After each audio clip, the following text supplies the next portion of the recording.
علی مقام امام حسین رضی اللہ تعالیٰ عنہ نے عشاء کی نماز ادا کی.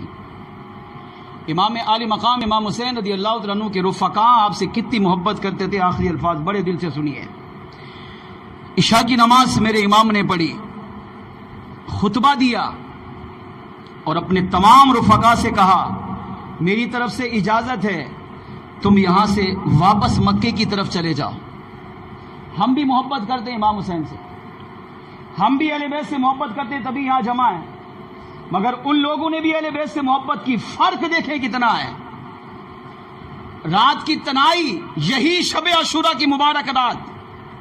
امام علی مقام نے فرمایا تم یہاں سے چلے جاؤ. 72 سے کہا چلے جاؤ, کل ہماری ان سے جنگ ہوگی اور یہ میرے خون کے پیاسے ہیں, انہوں نے مجھے شہید کرنا ہے, انہوں نے مجھے مارنا ہے, کیونکہ ان کا مقصد یا تو میں یزید کی بیعت قبول کروں یا اپنی جان اللہ کی بارگاہ میں پیش کر دوں. میں جب تک شہید نہیں ہوگا یہ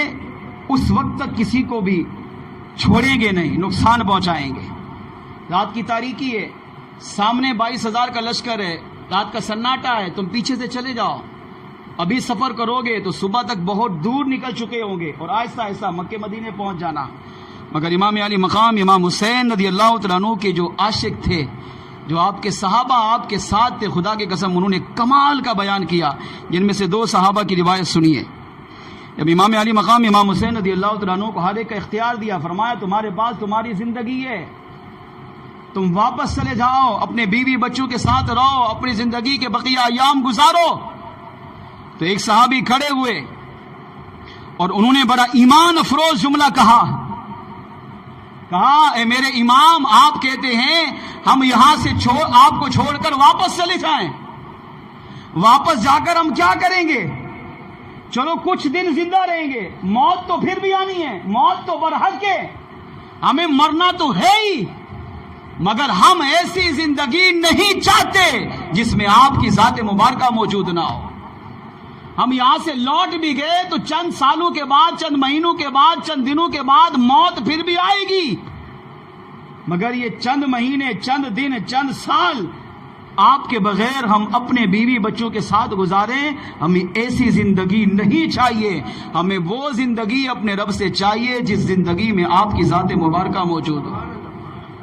اتنا ایمان افروز جملہ. ایک صحابی کھڑے ہوئے, اس نے عرض کیا میرے امام آپ ہمیں واپس جانے کا کہتے ہیں, اگر ہم واپس چلے بھی گئے اور چند سال زندہ رہے بھی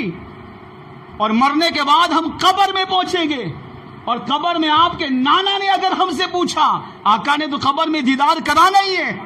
تو آپ کے نانا نے اگر ہم سے یہ پوچھ لیا کہ میرے نواسے کے ساتھ میدان کربلا تک گئے, ساری مشکلیں اٹھائیں, مصیبتیں اٹھائیں, پریشانیاں اٹھائیں, مگر جب جان دینے کی باری آئی تو میرے نواسے کو تنہا چھوڑ کر واپس پلٹ آئے, تو اس وقت ہم آپ کے نانا کو کیا منہ دکھائیں گے, کیا حضور کی بارگاہ میں حضور پیش کریں گے؟ اور آپ کہتے ہیں ہم چلے جائیں, ہم جی لیں گے چند سال, مگر مرنے کے بعد قبر میں جانا, قبر سے اٹھنا, اللہ کی بارگاہ میں پیش ہونا ہے. اور قیامت کے دن ساری کائنات کے سامنے اگر رب کریم نے یہی سوال ہم سے کر لیا کہ میرے محبوب کے نواسے کو میدان کربلا میں چھوڑ کر واپس آئے تھے, ہم اپنے رب کی بارگاہ میں کیا جواب دیں گے؟ ایک صحابی کھڑے ہوئے جن کا نام تھا سعد بن عبداللہ رضی اللہ تعالیٰ عنہ, کمال کا جملہ بیان کیا. آپ نے عرض کیا میرے امام آپ کہتے ہیں ہم آپ کو چھوڑ کر واپس جائیں, جبکہ میرا ایمان یہ ہے, سعد بن عبداللہ کہتے میرا ایمان یہ ہے کہ اللہ نے مجھے ایک جان دی, اگر اللہ 1000 جانیں دیتا تو میں ایک ایک کر کے سب آپ کے قدموں میں نچھاور کر دیتا.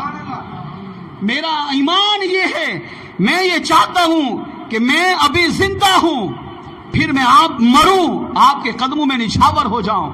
پھر میں زندہ کیا جاؤں, پھر مر جاؤں, پھر زندہ کیا جاؤں, پھر مر جاؤں, حتیٰ کہ 70 مرتبہ میرے جسم کو کاٹا جائے, جلایا جائے, راکھ کیا جائے, میری راکھ کو زمین میں پھیلا دیا جائے, پھر زندہ کیا جاؤں. فرمایا تب بھی 70 مرتبہ آگ میں جلنا گوارا کروں گا, جسم کا کٹنا گوارا کروں گا, مگر آپ کی ذات کو ایک لمحہ چھوڑ کر چلا جاؤں میں اس بات کو گوارا ہی نہیں کر سکتا.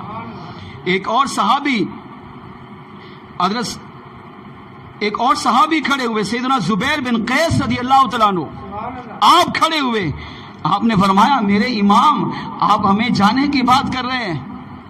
آپ ہمیں جانے کا حکم دے رہے ہیں، جبکہ میں یہ ایمان لے کر آیا ہوں، یہ عقیدہ لے کر آیا ہوں، میں تو خوش نصیب ہوں کہ کل سب سے پہلے اپنی جان میں آپ کے قدموں میں نشاور کروں گا۔ میرا ایمان یہ ہے کہ اللہ مجھے 1000 مرتبہ، یہ اس سے بھی بڑھ گئے،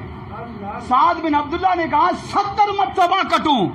مگر زہیر بن قیس رضی اللہ تعالیٰ عنہ نے عرض کیا میں 1000 مرتبہ جیوں پھر مروں، پھر جیوں پھر مروں، پھر جیوں پھر مروں، کٹتا رہوں، جلتا رہوں، میری راکھ کو زمین میں بکھیرا جائے، فرمایا 1000 مرتبہ میرے جسم کا کٹنا مجھے منظور ہے، مگر ایک لمحے کے لیے آپ کی ذات کو چھوڑ کر چلا جاؤں یہ مجھے کبھی بھی گوارا نہیں۔ ہم کل اپنی جانیں سب سے پہلے آپ کی بارگاہ میں نچھاور کریں گے، ہمارے ہوتے ہوئے یہ یزیدی آپ کو